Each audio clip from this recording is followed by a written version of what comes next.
Boa tarde, sejam todos bem-vindos e bem-vindas. É um prazer poder voltar a conversar com todos vocês. Levou um tempo tomar essa decisão, mas era absolutamente necessário, porque nós encerramos um ciclo muito importante, que foi com o ano, o ápice dele foi o ano de 2020, e estamos agora vivendo os primeiros dias de um novo ciclo, que é o que se inicia em 2021. Eu não falo apenas de um ano, eu não falo apenas da virada de uma década para iniciarmos uma seguinte, mas eu estou falando de um ciclo, sim. É um novo tempo que Deus prepara para todos nós, mas que nós preparamos, porque na verdade o protagonismo nos foi dado. É um tempo de vida, é um tempo para olharmos a vida de uma forma diferente. Como eu disse na matéria passada, no post passado, a minha ideia é exatamente olhar para esse tempo e o significado que ele tem para nós a partir de agora.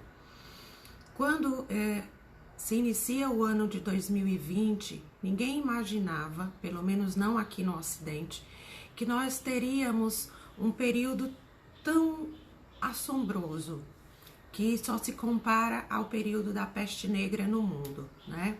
Quando saímos ali do feudalismo, da Idade Média e entramos no Renascimento. A história remonta a esse momento, a essa grande peste que assolou toda a Europa, né? Ao mundo conhecido na época.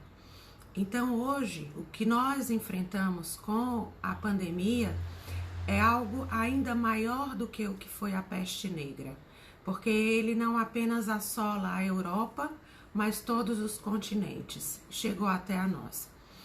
Então o ano de 2020 foi um ano inesperado, foi um ano em que todos os projetos que nós tínhamos feito, né, se desmancharam diante de nós. Tudo aquilo que nós imaginávamos viver teve que ser repensado. Na verdade, nós tivemos que aprender a viver. Tivemos que aprender a viver. Tivemos que aprender a viver num ambiente limitado, com relações limitadas, sem a possibilidade de ir e vir amplamente. E começamos a conviver com restrições de direitos, restrições de vida, restrições de afeto. Não apenas de bens materiais, de recursos, mas especialmente restrições de vida, de direitos, de afetos. Pois é.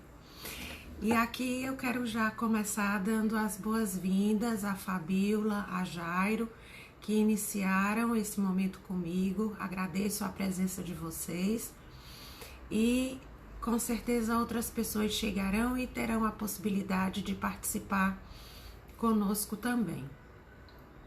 Então, como eu dizia, esse é um momento de refletir sobre esse ciclo. E ciclo significa um intervalo de tempo de 7 anos.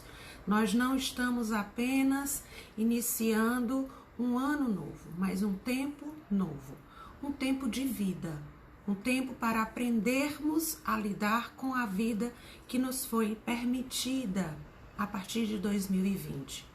Se estamos aqui, é porque superamos até esse momento a pandemia. Se fomos contaminados, alcançamos a cura. Se não fomos contaminados, se tivemos a possibilidade de passar por todo esse percurso sem sermos contaminados, devemos dar graças por isso, pela nossa saúde preservada.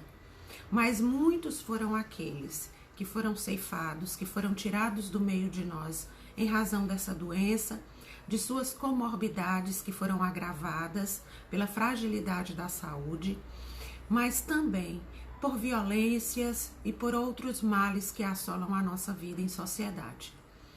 Então, quando pensamos nesse ciclo novo, nós temos que entendê-lo como um ciclo de vida nova. Sim, é um tempo novo, é uma vida nova que se apresenta para nós. E o que nós tínhamos aprendido até então terá que ser colocado em prática. Como assim? O que nós tínhamos aprendido? Tudo que acumulamos ao longo da nossa vida. E especialmente, sabedores que somos de que a vida é o bem mais precioso e ela precisará ser preservada em todas as suas dimensões mais do que nunca. Nós tivemos, a notícia recente foi veiculada de que aqui na América Latina, mais um país, usando do período da pandemia, usando das atitudes emergenciais, das atividades essenciais de proteção à vida e à saúde, fez aprovar uma norma que autoriza o aborto livremente, como uma medida de contracepção, como uma medida de proteção dos direitos da liberdade sexual feminina. Eu sou mulher. E sendo mulher, eu posso dizer com certeza que esse direito não me representa. Não me representa e não deve representar a nenhuma mulher. Há 15 anos eu iniciei uma pesquisa que me levou a uma dissertação de mestrado, que era exatamente a que dizia respeito à interrupção da gestação em caso de fetos anencéfalos. Isso, exatamente. Antes mesmo de falarmos em Zika vírus, das crianças que têm má formação em razão da contaminação por esse vetor que é o Zika vírus, e hoje, mais ainda, falando da questão da pandemia, da Covid. Então, há 15 anos, eu escrevi um trabalho falando exatamente, abordando, na verdade, a possibilidade jurídica da interrupção da gestação de fetos anencéfalos. Um dos capítulos dessa dissertação de mestrado que eu defendi junto ao programa de pós-graduação da Universidade Federal do Ceará, e a minha banca examinadora foi uma banca interdisciplinar, eu diria que multidisciplinar, porque formada por um sociólogo, por um cientista social, por um cientista do direito, um jurista, e por uma médica, doutora em farmacologia, exatamente acostumada a lidar com pesquisa com seres humanos, inclusive foi presidente do Comitê de Ética em Pesquisa da Universidade Federal do Ceará. Então, é uma grande pesquisadora que está acostumada ao olhar objetivo da ciência, principalmente das ciências naturais, Mas ali, então, eu tinha um cientista jurídico, um cientista social e um cientista da saúde, um cientista médico, farmacológico, Grande pesquisadora de laboratórios internacionais, diga-se de passagem. Então, quando essa dissertação foi examinada, um dos meus capítulos versava exatamente sobre o luto, Foi uma abordagem baseada na psicologia, nos tratados sobre o luto, sobre a morte. E eu acreditava, então, na época, que as mulheres que já estavam crianças, que eram mal formadas e que já tinham um diagnóstico a partir dos exames dos pré-natais, os exames do pré-natal, que tinham esse reconhecimento da formação, eu acreditava que essas mulheres eram tomadas de um luto que fazia com que a gestação se mostrasse como um processo doloroso e de morte, de antecipação de morte, que essas mulheres não poderiam ser submetidas a tamanha dor, que essas mulheres não deveriam ser submetidas a 9 meses de um processo que resultaria em morte, que na verdade seus filhos já eram natimortos, que seus filhos já eram crianças, não eram crianças, eram na verdade corpos, eram cadáveres em seus ventres. Essa era a minha visão, essa era a minha concepção da gestação de um feto anencéfalo. E na verdade, depois que eu defendi minha dissertação, eu tive a honrosa oportunidade de desenvolver uma pesquisa de campo junto ao Hospital Maternidade Walter Cantídio, ao Hospital Maternidade da Universidade Federal do Ceará. E ali eu resolvi trabalhar com uma população de 10 anos. Então eu investiguei o prontuário de todas as gestantes que tinham passado por aborto, que tinham chegado em quadro abortivo durante 10 anos. E dentre aquelas mulheres, eu então fui investigar as que tinham tido diagnóstico de anencefalia, ou seja, tinham recebido a orientação médica, a informação de que seus fetos eram mortos, de que gestavam bebês que não tinham nenhum sinal vital e que por isso mesmo, com o parto, não viria à vida, ninguém viria à luz. Com o parto, se teria uma confirmação de óbito, não óbito neonatal, mas um óbito gestacional. E para minha grande surpresa, eu tive que me deparar com a minha soberba científica. Foi isso mesmo. O termo que eu usei quando eu trouxe a público na época as conclusões dessa minha pesquisa foi esse: soberba científica. Por quê? Porque eu achava que a dor daquelas mulheres eu podia sentir por ser mulher. Eu achava que, sendo mulher e desejando ser mãe, eu era capaz de mensurar o que aquelas mulheres sentiam durante a gravidez. E isso não era real. Isso era simplesmente a soberba, a arrogância de alguém que acredita ser capaz de definir o que é vida e morte. E a ciência não é capaz de definir a vida e a morte. Ela só é capaz de mensurar elementos que demonstram a existência da vida ou a sua ausência. Mas o que é a vida e o que é a morte ainda não cabe ao ser humano dizer. Assim como quando eu passei pelos procedimentos para gerar uma vida, quando eu usei de todas as ferramentas médicas disponíveis para gestar um filho e não fui capaz. A medicina não foi capaz, os médicos não foram capazes e nem a minha vontade, nem a minha determinação foi suficiente para isso. Eu usei todos os recursos que vocês possam imaginar, tudo aquilo que o dinheiro pode pagar. Sim, estimulação ovariana, inseminação artificial, fertilização in vitro, doação de óvulos.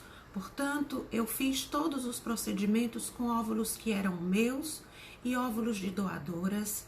Então não eram os óvulos o problema não era o útero, que tendo sido preparado com todos os fármacos disponíveis no Brasil e no exterior, era considerado pronto, maduro, perfeito para gestar e não gestou. Nenhum recurso da medicina foi suficiente para garantir a permanência de uma gestação.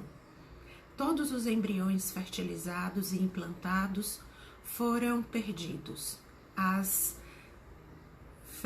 gestações se encerraram com 15, 20 dias, portanto, um período posterior ao que seria da anidação, quando esses fetos então se prenderiam ao útero, e todos eles foram espontaneamente abortados. Sim, eu já havia feito a dissertação de mestrado, ela era em 2005. E logo depois da defesa dessa dissertação, eu iniciei os procedimentos para gestar, para engravidar.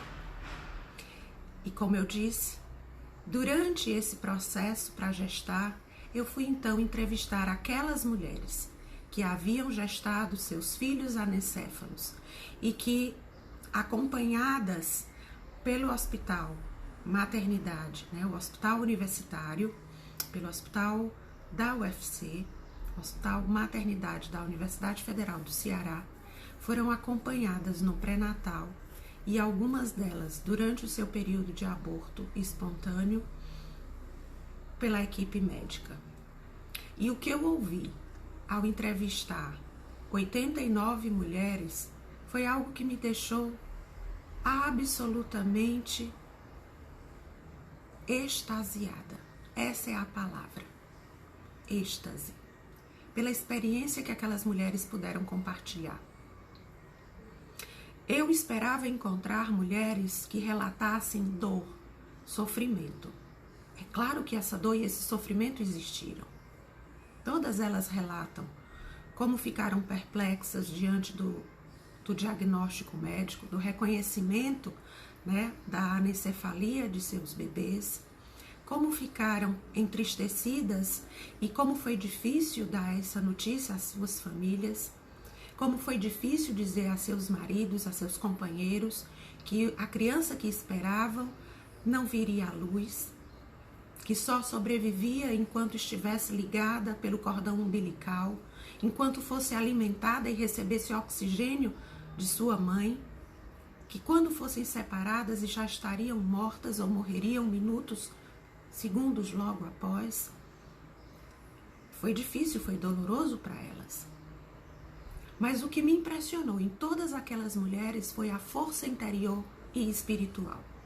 Todas elas diziam para mim: é meu filho, era meu filho. Em nenhum momento elas tiveram que lidar com a ideia de um cadáver em seu ventre. Em nenhum momento isso existiu. A noção de carregar um morto não foi real para aquelas mulheres.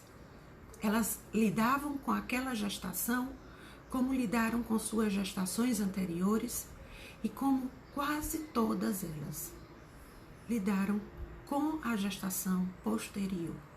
É isso mesmo. A grande maioria delas passou por aquela gestação, acreditou que aquilo tinha sido apenas um episódio em suas vidas e voltaram a acreditar e geraram novamente e trouxeram à luz vida. Mas ainda naquela gestação elas deram à luz, porque elas decidiram, mesmo tendo o apoio do jurídico do hospital, mesmo tendo a possibilidade de recorrer à Defensoria Pública, elas tomaram a decisão de manter a gestação até o final. Elas decidiram manter a gestação até o final. E sabe por quê? Não porque, como muitos pensam, porque elas vinculavam o aborto ao pecado. Eu tenho ouvido isso recentemente, não só ouvido, mas lido, que mulheres que são contra o aborto são levadas pela convicção religiosa.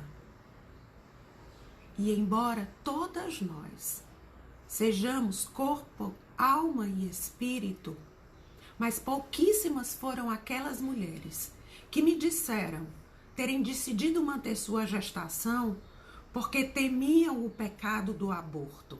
Eu não ouvi essa frase de nenhuma delas. Isso está em todo o meu material de pesquisa. Nenhuma daquelas mulheres vinculou a ideia de interromper a gestação à ideia de pecado. Não. Mas todas elas diziam: enquanto o meu filho estiver vivo no meu ventre, eu lutarei por ele. Isso é lutar pela vida. É uma mulher que tem consciência de que o seu corpo não é só seu, que o seu corpo carrega um outro corpo, que ela, por obra e graça, foi capaz de conceber uma outra vida. E sobre essa vida, ela não tem poder. Porque não cabe a mim, nem a você, nem a ninguém decidir quando a vida começa e quando ela termina. Mas com certeza, isso eu só tive compreensão. Eu só tive a compreensão quando eu ouvi de cada uma daquelas mulheres. Eu que acreditava encontrar mulheres chorosas, sofridas, mulheres que gostariam do meu apoio como advogada, como jurista, para interromperem suas gestações, eu caí do cavalo. Assim como Paulo caiu do cavalo a caminho de Damasco, eu também caí do cavalo. E eu pude e precisei reconhecer a minha soberba científica, assim como de tantos juristas, cientistas, pesquisadores, que continuam levantando a bandeira da liberdade sexual, usando o aborto como meio contraceptivo. Isso é soberba, isso é arrogância. Deus não nos deu esse poder. Nós não temos esse poder. E é tão claro, que trabalhando na sistêmica, trabalhando com as leis do amor, eu já tive várias oportunidades e eu vou relatar uma só, porque para mim ela é a representação do que significa dizer isto. Nós não temos o direito de excluir ninguém, muito menos um ser indefeso que está num ventre materno.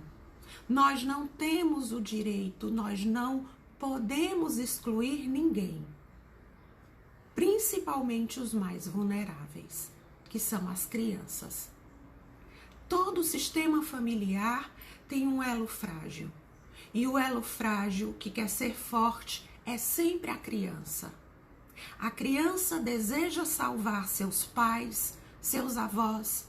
A criança deseja salvar todos aqueles que vieram antes dela. Porque através dessas pessoas, a vida chegou até aquela criança. Então, sendo ela o mais frágil, ela pretende ser o mais forte. E aí, ela toma sobre si todas as dores.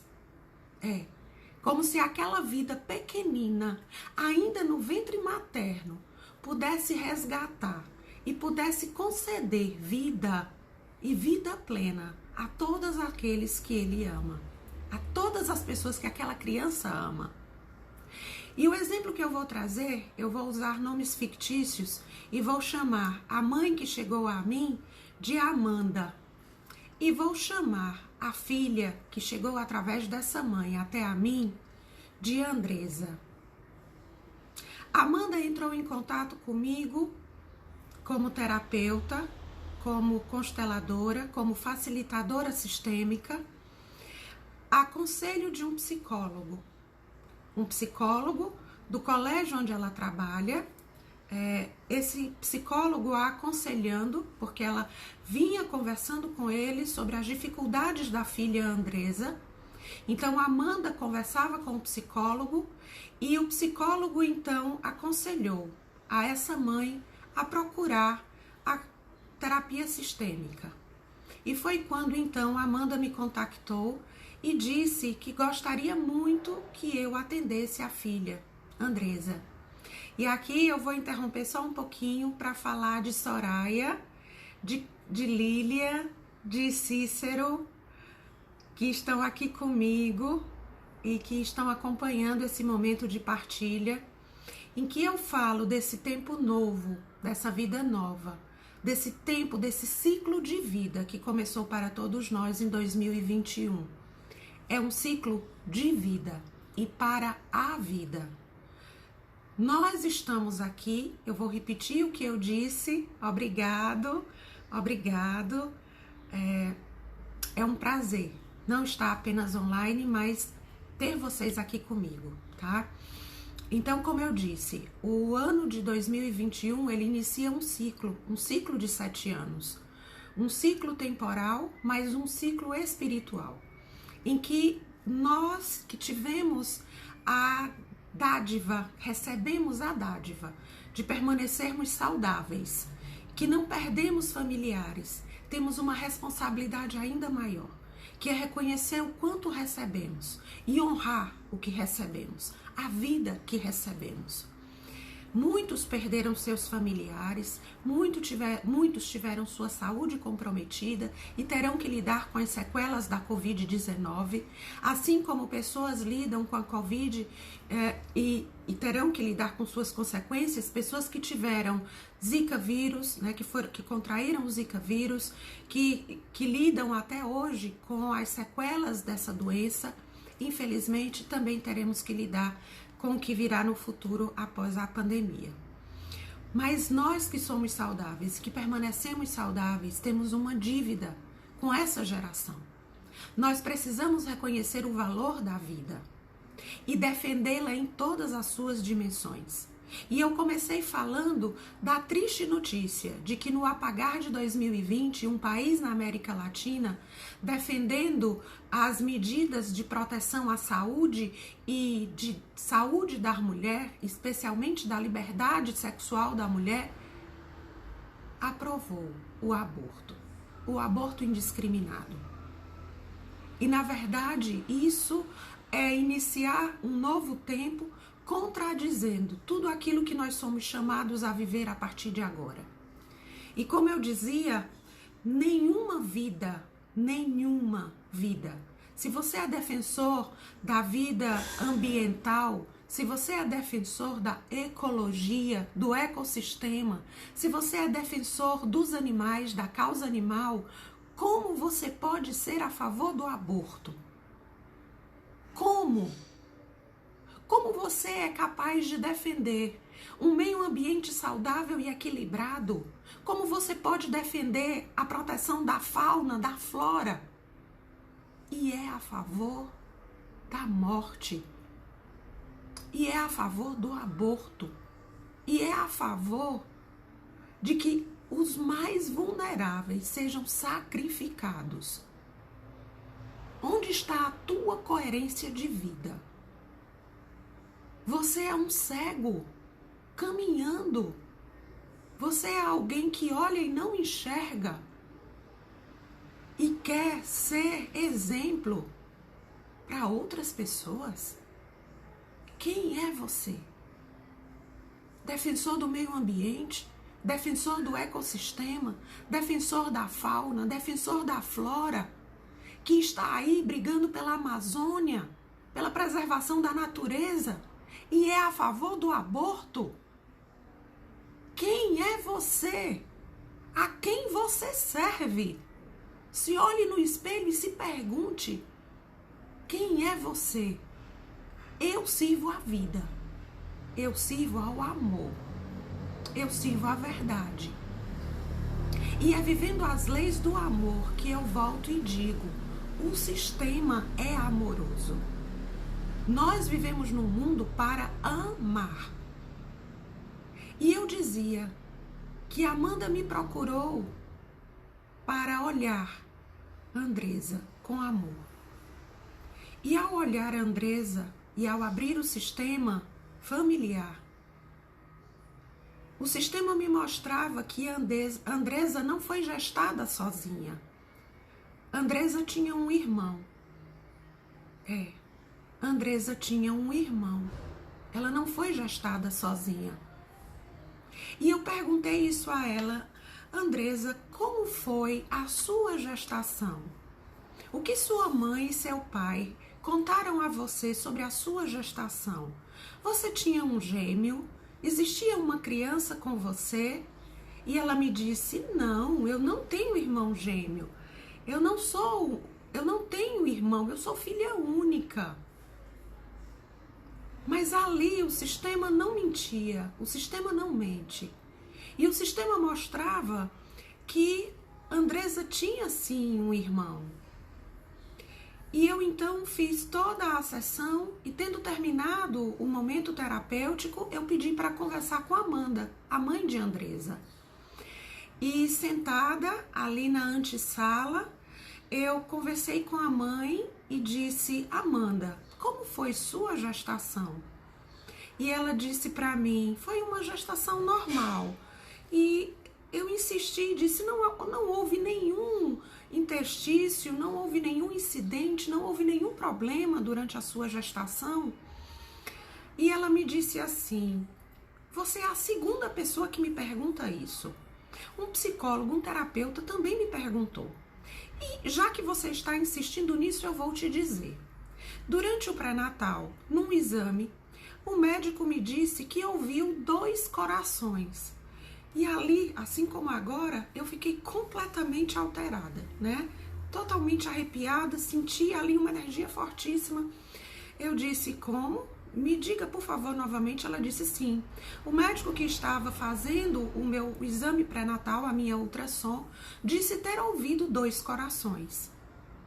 Mas quando no mês seguinte eu fui fazer uma nova ultrassom, o médico então disse só ouvir 1 coração. E eu então perguntei a ela: você teve algum descolamento de placenta? Houve alguma hemorragia durante a sua gestação? E, Cecília, por que você faz tantas perguntas sobre isso? Como eu disse a vocês, eu passei anos da minha vida, do ano de 2005 a 2009, tentando engravidar. Então eu estudei tudo o que é possível sobre gestação. Todos os métodos possíveis, todos os métodos que a ciência já desenvolveu, todas as medidas preparatórias para um útero, para gestar, e também, claro, tudo o que é necessário para sustentar uma gravidez saudável. Então eu estudei tudo, de 2005 a 2009. Então hoje, quando eu pergunto a uma mulher sobre o seu processo gestacional, eu não estou sendo curiosa, eu estou me colocando à disposição dela. Eu estou me colocando à disposição dela para ajudá-la, para entendê-la e para que ela entenda esse momento especial, glorioso que ela está vivendo. Então, quando eu perguntei a Amanda se ela tinha tido algum descolamento de placenta, se ela havia tido algum sangramento, e ela me disse sim, eu tive, ali para mim ficou tudo muito claro.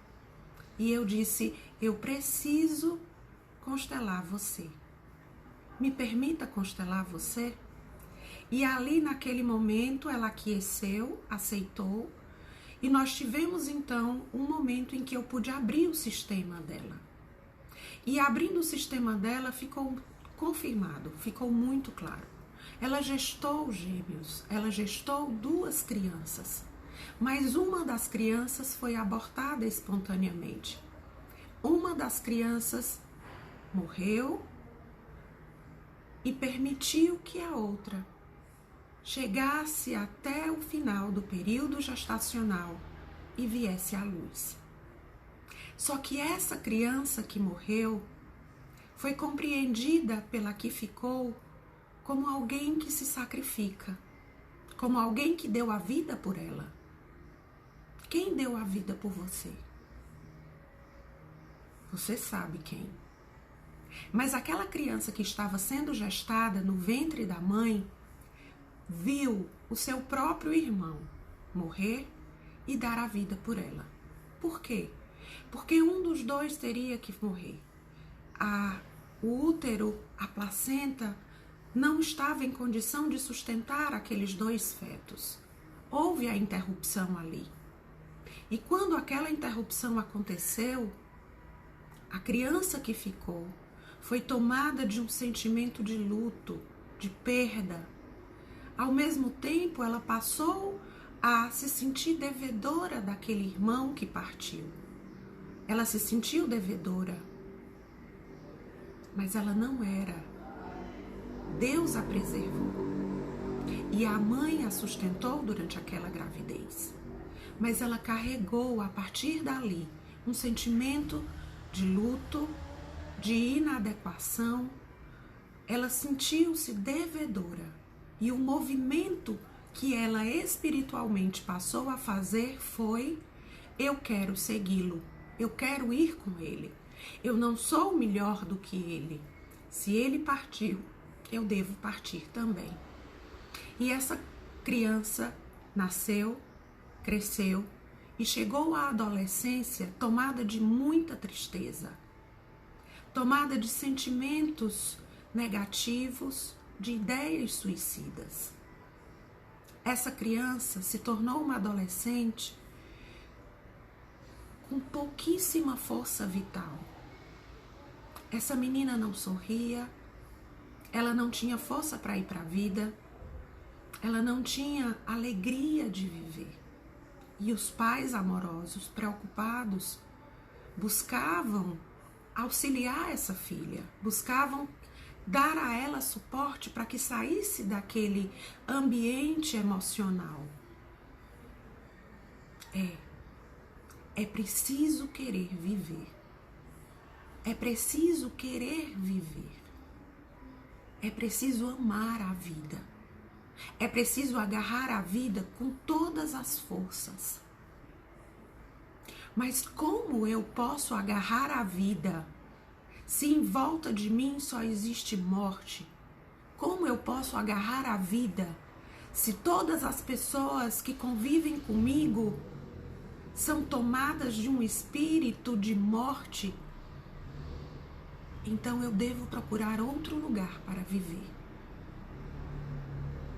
Se as pessoas que estão em volta de você não amam a vida, seja vida para elas, seja luz para elas, seja caminho para que essas pessoas tomem a vida, ou elas contaminarão você.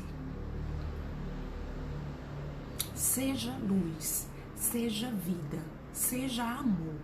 Esse tempo que nós estamos iniciando, esse tempo que nos é dado para viver, é para que nós sejamos luz, para que nós sejamos vida, é para que nós sejamos construtores de um mundo em que a vida seja o bem mais precioso.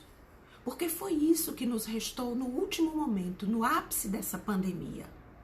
Foi isso que nos restou, quando estávamos presos, isolados em casa. O que era o bem único pelo qual nós éramos capazes de levantar os olhos para Deus e agradecer? Por estarmos vivos, por cada parente nosso vivo, pelo nosso pai, pela nossa mãe, pelos nossos irmãos, pelos nossos sobrinhos. Esse foi o único bem que restou a nós.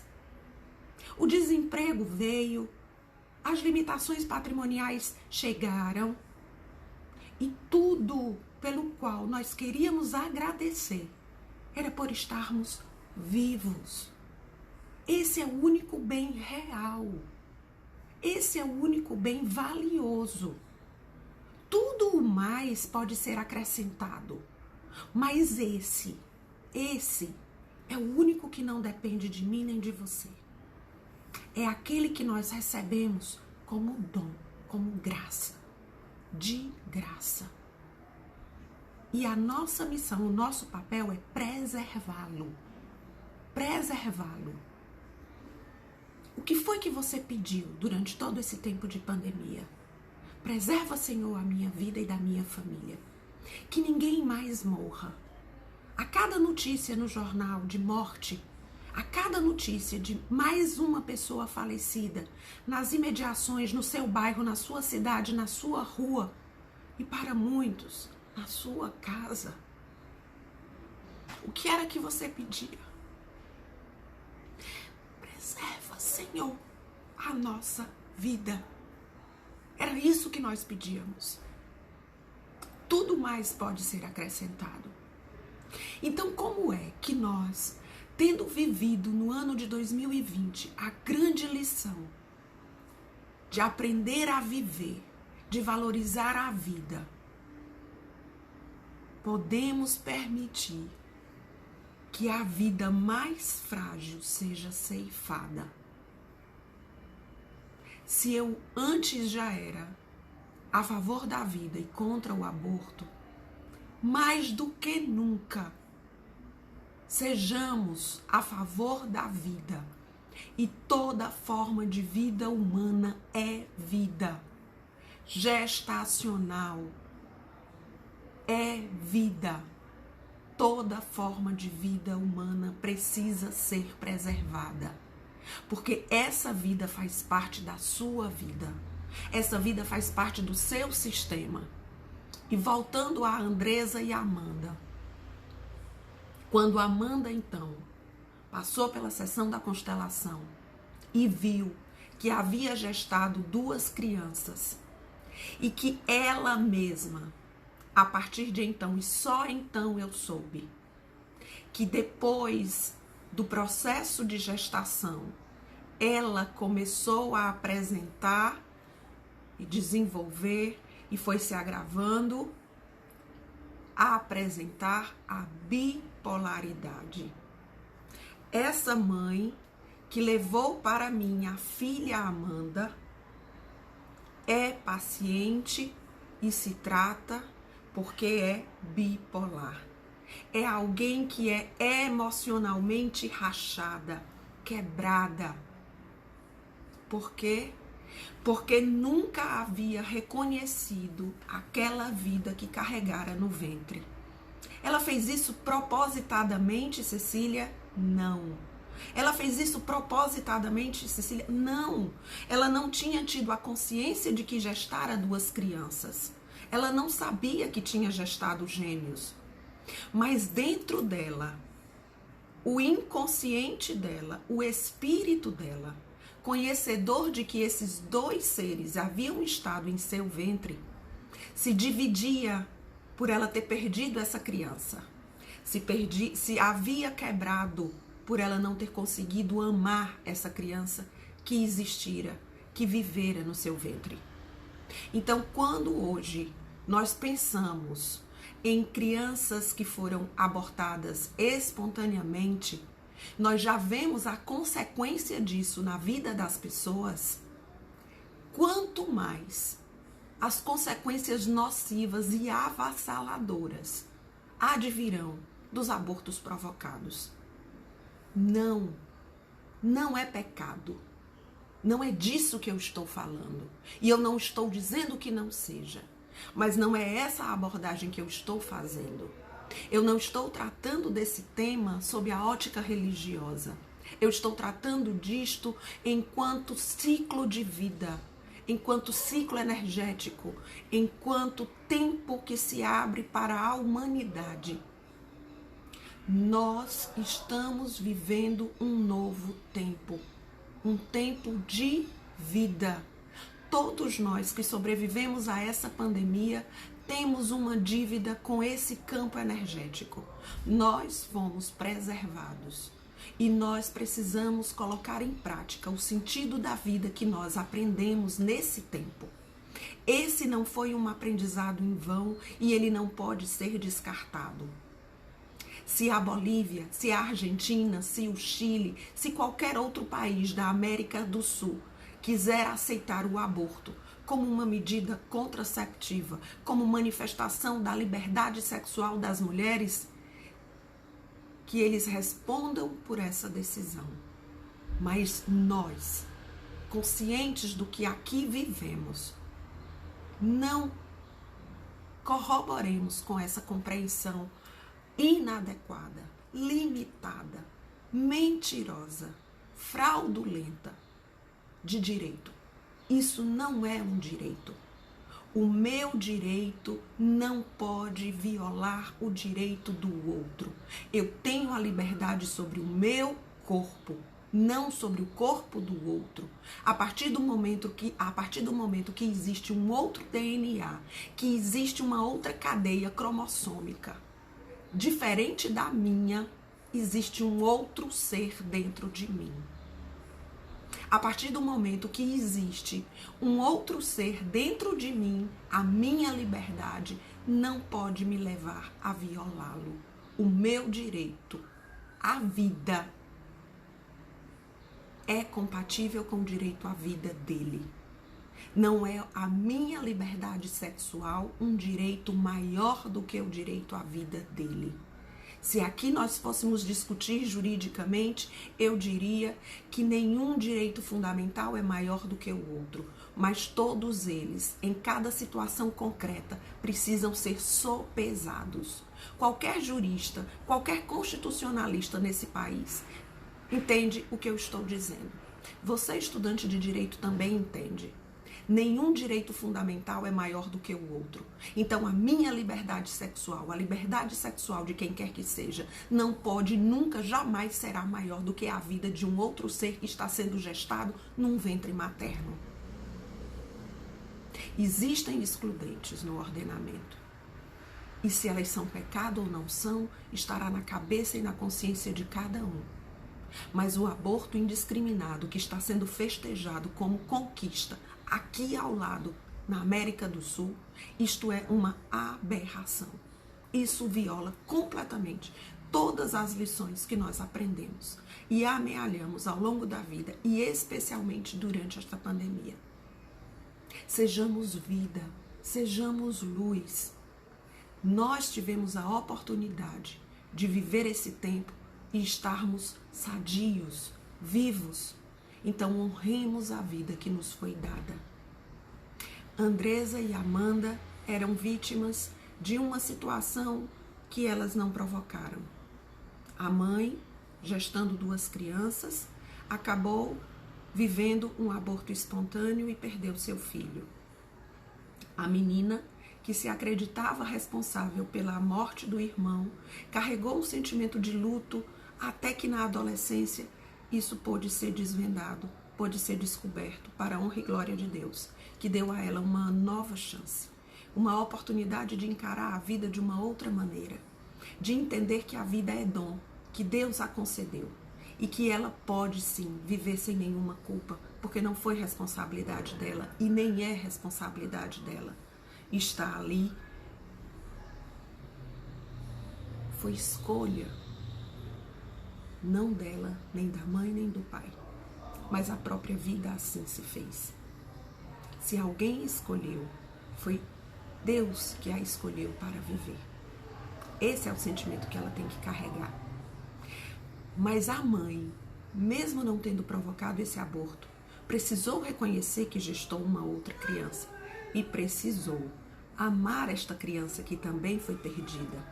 Foi preciso amar essa criança que foi perdida, reconhecê-la, dar o devido lugar e, mais do que isso, levar essa notícia ao esposo, para que ele também reconhecesse essa criança, para que a família, então, agora integrada, pai, mãe e filhos, pudessem assumir o seu devido lugar no sistema, para que essa família, então, pudesse se harmonizar no amor, pudesse voltar ao centro, que é Cristo, que é o amor, e pudesse, então, viver de forma pacífica e leve.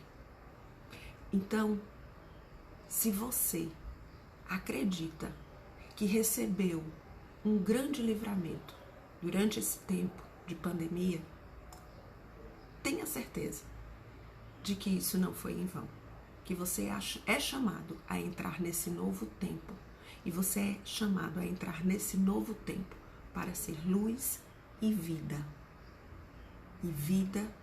plena.